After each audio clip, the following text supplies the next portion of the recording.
Good evening, everyone, and thanks very much for coming out this evening. My name is Mackin, and I'm just going to be talking to you a bit about the hydrology of bogs and raised bogs in particular, and talking about a bit of the work that we're doing in this area on Fortran Bog, where we're doing a bit of hydrological monitoring.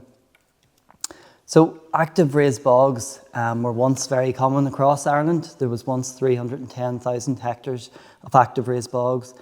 As you can see in the image on the left, that's the pink shaded areas. But now we're down to less than 1,700 hectares of active raised bogs. So we've lost a very significant proportion. We're less than 1% of the original extent of active raised bog remaining.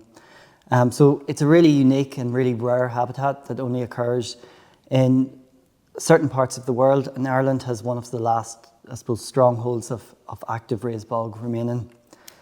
When we talk about active raised bog, I suppose what we have to understand is that we're talking about raised bog that's still accumulating peat. The peat is still forming, it's still sequestering carbon from the atmosphere, and it's in really good condition, which provides a wide range of benefits, not just in terms of biodiversity, the unique habitat itself, but all sorts of additional ecosystem services, such as purifying our water supplies, mitigating floods, and I suppose the key one that we're all aware of, I suppose lately, is sequestering carbon, taking carbon out of the atmosphere.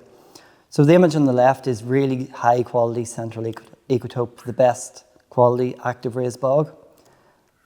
And if the slide will move, the image on the right then is marginal ecotope.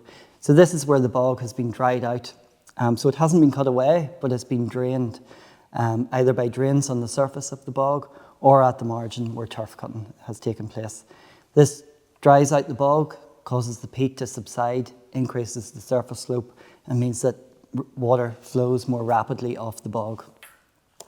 So hydrology is really key to the different plant species that we get across these bogs. We need three key ingredients for a good quality raised bog. We need nutrient poor water supply, so that means adequate amounts and frequency of rainfall. We need very low infiltration rates down through the bog to depth. So this means that we need something that's quite impermeable at the base, or we need quite high groundwater levels. In the past, this was, I suppose, understood to always be the case, but we know now that a lot of bogs are groundwater dependent. They rely on very high groundwater levels. So when we have activities in the surrounding area, such as drainage, or even extraction of material for quarrying that results in dewatering, this can impact on raised bogs. And the final thing that we need is very gentle topographic gradients. So the surface of the bog has to be very flat, and that's to limit the amount of overland flow that we get. So the way that we monitor bogs is we use piezometers, and these are basically tubes that are inserted into the bog surface, and then they allow the water to flow in, and then the water, as the water table moves, the water level within the piezometer moves up and down. So we have different ways of monitoring that.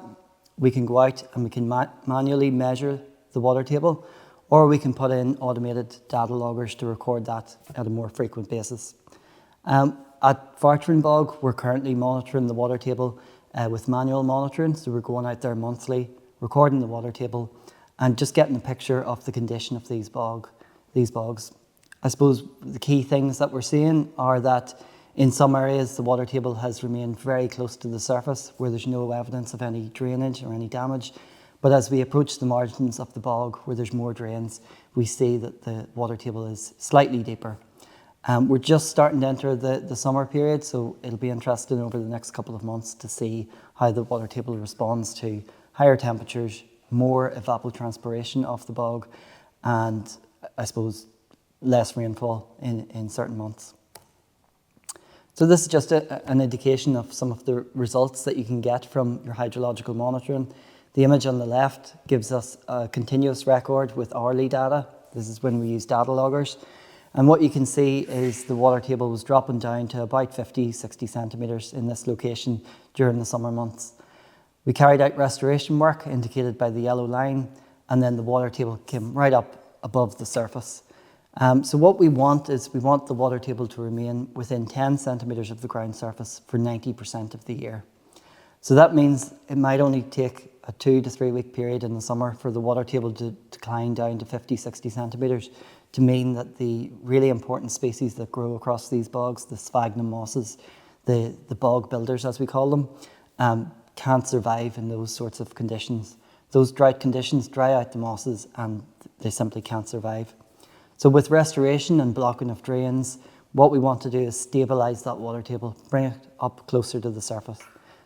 The image in the right here is actually from the same well, and it just indicates the data that we collect on a monthly basis with manual measurements. So what you can see is that we get a good indication of the range of water table fluctuations, but we do sometimes miss those very extreme drought periods. So this is why during summer months, it's worthwhile sort of increasing the frequency of the monitoring. And that's what we're going to do at Fortran Bogs. We're basically going to go out more frequently in the summer months and make sure that we capture those drought conditions. I was just then very briefly just going to discuss how we actually go about restoring some of the bogs. So we have best practice guidance for raised bog restoration. This is some guidance that we published back in 2017 and really sets out how we go about some of the very basic restoration measures such as peat dam construction, plastic dam construction and felling of conifer plantations.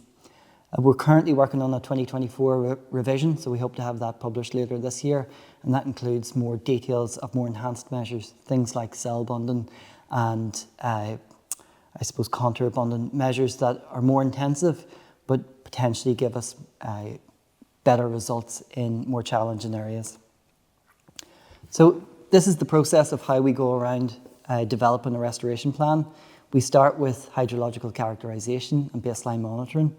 We model the restoration potential of the bog, and very often that's very closely associated with the topography, so how steep the slopes are, where we have flow going through particular locations, and we can model that from desktop assessments.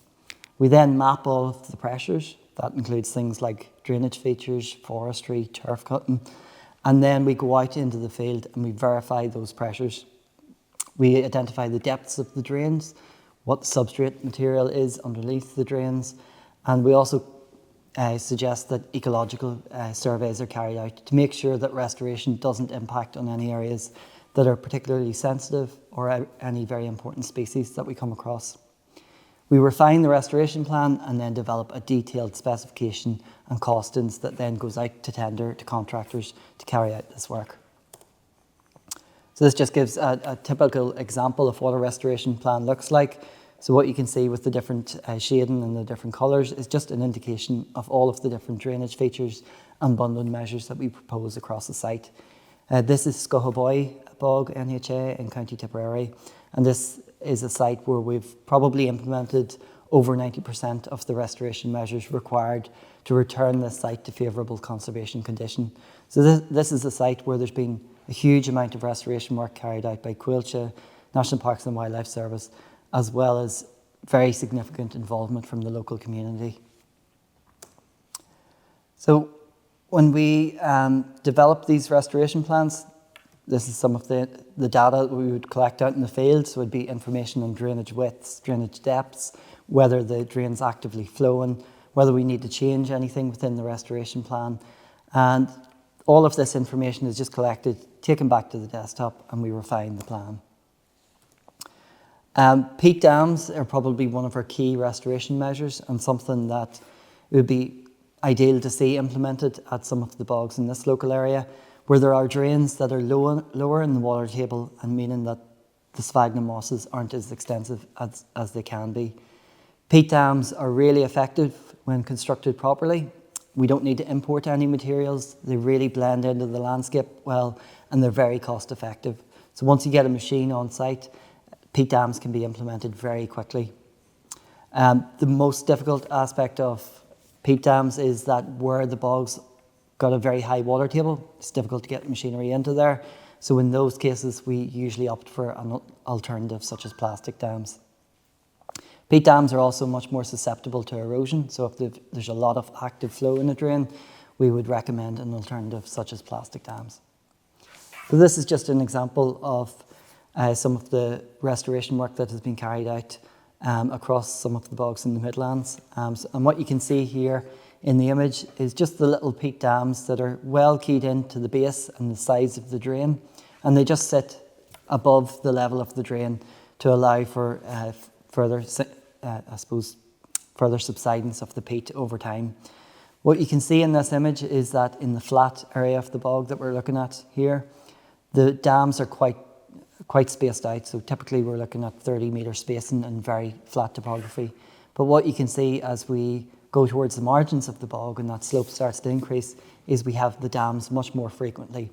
So typically what we want is we want a dam for every 10 centimetre fall in elevation, and that just keeps that water level within the 10 centimetre range of the surface. Just some more examples, and these dams were implemented by a specially adapted machine with plastic tracks, which just minimises the amount of damage caused to the bog. So you can see there the machine, how wide the tracks are. That brings the ground pressure of that machine down below 1 psi, which means that it actually has less of an impact than someone walking across the bog surface. The next measure that we're going to talk about are plastic dams. So plastic dams can be really useful, like I said, in areas that machinery can't get into, but also areas where there's a lot of active flow.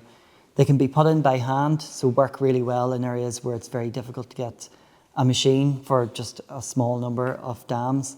So these can be carried in. They're installed usually with a rubber mallet, just hammered into the base of drain, keyed out to the sides, and usually with a notch in the middle to prevent erosion around the edges. I suppose the advantages are that they're very effective in a wide range of conditions. They can be installed by hand. It's much lighter material than timber, so it's easier to carry into areas. And like I said, effective in drains with active flow. The downside is you're bringing in a non-natural material into the bog. There's potential issues with microplastics, and then they are more expensive than peat dams, usually about 3 times the price. And this is just a typical example of a plastic dam installed in a drain where it's not possible to get machinery in. So even though there's a drain that was infilling with sphagnum here, it's still a preferential flow path. And we want to block all those preferential flow paths to ensure that during summer, the water table is kept as close to the surface as possible. Another example here is where it's very difficult to get machinery in. So there's a lot of tree coverage. We would have to fell a lot of trees to block these drains, and it just made much more sense to bring plastic in. They're really effective in scenarios where we want to control the height of the water level. So this is a particular example next to an amenity track where we wanted to bring the water level up within the drain, but we didn't want to flood the amenity track. That means we can control exactly where the water level sits and make sure that it spills over and doesn't impact on the track. Another example is marginal bunding. This is a method that has really only been used in a small number of bogs in Ireland. One of them in County Cavan, Killyconny Bog, where a very long marginal bund was constructed along the cutover in 2008. It's really effective in that scenario because the cutover bog is very flat. The hydrological conditions in that scenario were controlled with weirs, so we had very good control of exactly where the water table sits. And then we saw a very significant expansion of the restoration potential, something like a 10-fold increase of what we would have expected compared to just drain blocking. So we published a paper on this that really just shows how this method can be really effective in increasing your restoration potential. But obviously the downside is it's a very expensive measure and really only works where your topography is very flat. So that's the example of Killyconny Bog. And you can see here the image on the left was 2008, shortly after construction. The image on the right was actually taken in 2015, just showing how rapidly the vegetation established at this site. What we've moved on to more recently is cell bunding. So this is sort of a mini marginal bund that we just talked about. And the advantage of cell bunding is that we're really controlling the water on a much smaller scale. So it can significantly enhance the restoration potential beyond standard drain blocking. It's typically only carried out on cutover areas. We control the water levels through the use of pipes or weirs through these bunds. And we've seen results from bogs such as Cloncrow in County Westmeath, where sphagnum and Eriophrum really colonised these areas within 2 to 3 years of construction. And I suppose the downside of this method is, again, it's expensive, and the steeper your slopes, the more expensive it gets because you need more bunds. This is a typical example of what we're looking for. It's almost like a paddy field type situation where we want to control the water level and just keep it within about 10 centimetres of the ground surface. We don't want deep water with this method. We want to maintain the water level maximum of about 10 centimetres above the ground surface in winter. In the summer, that means that the water table is usually within that 0 to 10 centimetre range below ground surface. This is the example of Cloncrow bog that I talked about. So you can see this is shortly after construction.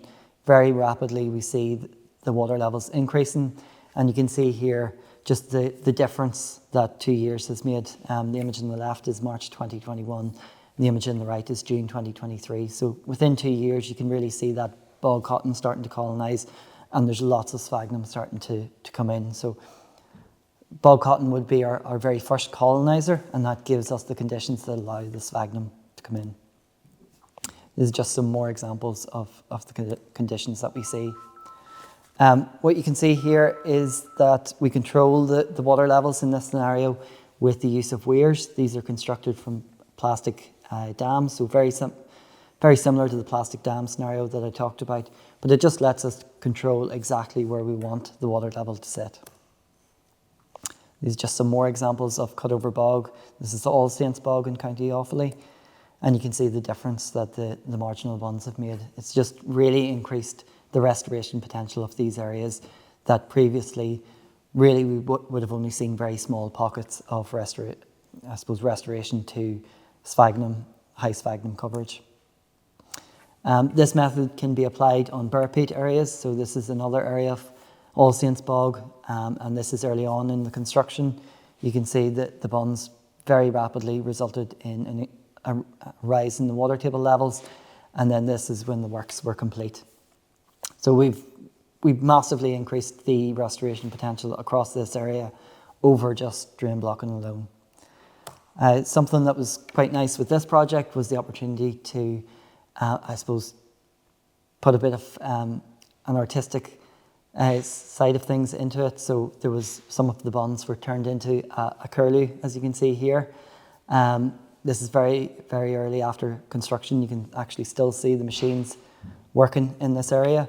And I suppose what we want to see over time is that starting to fill up with sphagnum, and this will be visible from satellite imagery. This is the hydrological monitoring that we're carrying out at this site, and what you can see, again, the water table was dropping down to about 50-60 centimetres below the ground surface before restoration. Once restoration happened around October 2022, really we haven't seen that water table dropping below 20 centimetres. Board and Mona are currently applying these methods on a much larger scale across 33,000 hectares of industrially cut sites across the Midlands. And what you can see here, some of the bunds that they have created as, I suppose, again, increasing the restoration potential over standard restoration measures. We've also started working more up in the upland areas, implementing similar measures, but we have to be more cautious in these areas. Typically, we're dealing with steeper slopes and more active flow. So in these scenarios, usually what we're dealing with are peat dams in the flatter areas, but moving into timber dams in areas where there's a lot of active flow. So just really to wrap up, we know that peatlands across Ireland have been subject to significant degradation. We talked about the significant loss of active raised bog that we've seen since, I suppose, over the past 400 years. But we're actually at a tipping point where we're starting to see more active raised bog come back due to restoration projects. So these bogs have significant restoration potential, and the bogs in this area are quite unique. There's not many bogs that are in the condition that the bogs around the Fortune bog area are in, and they have significant restoration potential. We've developed best practice methods, And the key is really about getting the water table up to the surface. This reduces our greenhouse gas emissions, results in expansion of the sphagnum mosses, and ultimately will lead to return of species such as curlew and species that previously would have used these bogs. And finally, really a multidisciplinary approach is key here. So I look at this from a hydrology and an engineering point of view, but it's really important to work with the ecologists and I suppose a whole range of experts to develop the restoration plans, characterise these sites appropriately, and design and monitor the success of restoration plans. So thanks very much for listening, everyone, and happy to take any questions you might have. We're out here basically on Fortune Bog to dip these monitoring wells. These are called piezometers or dip wells. What these are basically 1 metre long pipes that are perforated along the edges, and basically what that allows is us to measure the water table in this bog. So the water filters in through these slots and basically just moves up and down as the water table basically changes. So monitoring the water table manually with this is relatively simple. All we have to do is drop this into the well and just drop it down until we hear the sound of the end of it hitting the water. So there's kind of a bit of a knack to it once you sort of drop it down slowly until you hear the thud, take it back out, and then just double check exactly where that water level is at. So there we've got 40 centimetres. The other thing that we do here is that we measure the height of the pipe sticking up above the ground surface, and that allows us to calculate how far below the ground surface that the water table is sitting at. So here the pipe is at 28. So we just record those values and then just keep monitoring those over time to see how it varies. So at the minute we're currently in April and there's been a lot of rainfall over the past while, so I suppose we would expect the water table to be relatively high at this point in the year. But through the summer months, especially from now on, what starts to happen is that the plants themselves start to grow. We get transpiration from the plants and evaporation of open water. That's actually the main way that we lose water from bogs, is evapotranspiration. It's about 60% of the water that we lose. So what we'll see in the summertime is that the water table will drop further. Really what we want is the water table to remain about 10 centimetres, within 10 centimetres of the ground surface throughout 90% of the year. So it's very difficult to achieve that. When we look at a location like this, basically what we're seeing here is that the water table is a good bit below the ground surface, even though it's been very wet. So really in summer we'd probably expect the water table to drop to around 30 centimetres in a location like this. There's a number of drainage features you can see that are just running along here, and they would be lowering the water table. So ideally what we would like to do is come in, block those up with dams and raise that water table up, and basically improve the condition of the vegetation that we've got here. Do you guys want to give it a go? Double check those measurements. All right.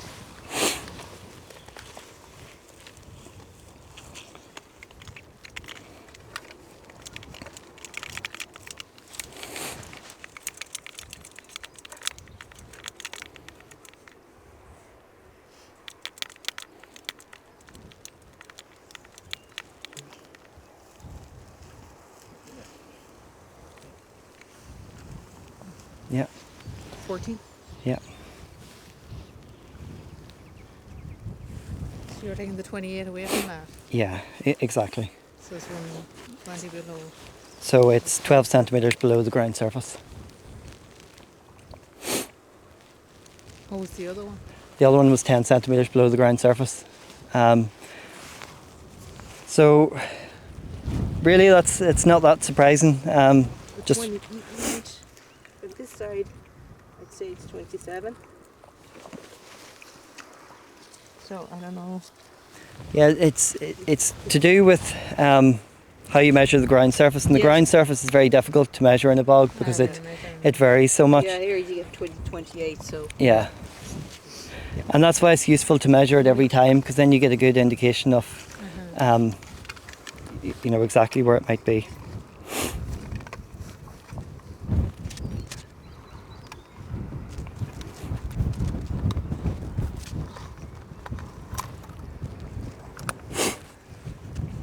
You want to give the here a try or another one? Shall we go to another Will we try another one? Yeah. Yeah. Yeah, I was just going to say across the way that ecologists map raised bogs in Ireland, they use the ecotope method, which is there are 5 main categories of ecotopes that are monitored. Central and subcentral are the best quality, and they indicate that it's actively peat forming, so it's sequestering carbon from the atmosphere. The peat's actively growing. In this area, I would say this is likely to be submarginal, which is the next one down. It indicates it's not peat forming, it's not sequestering carbon, but it's not emitting a lot of carbon either. In the last area that we were in, the heather was much taller.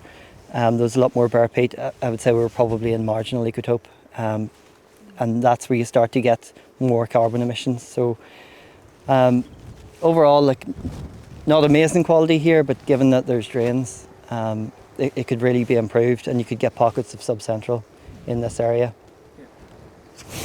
You want to cover that? Yeah. So we just put a cap on each of these wells, and it just stops rainfall going directly into the well. It's not usually much of a problem, other than if you're out here monitoring in very heavy rainfall. It just means that the water level can come up further in the pipe than the true water table is sitting at. Okay.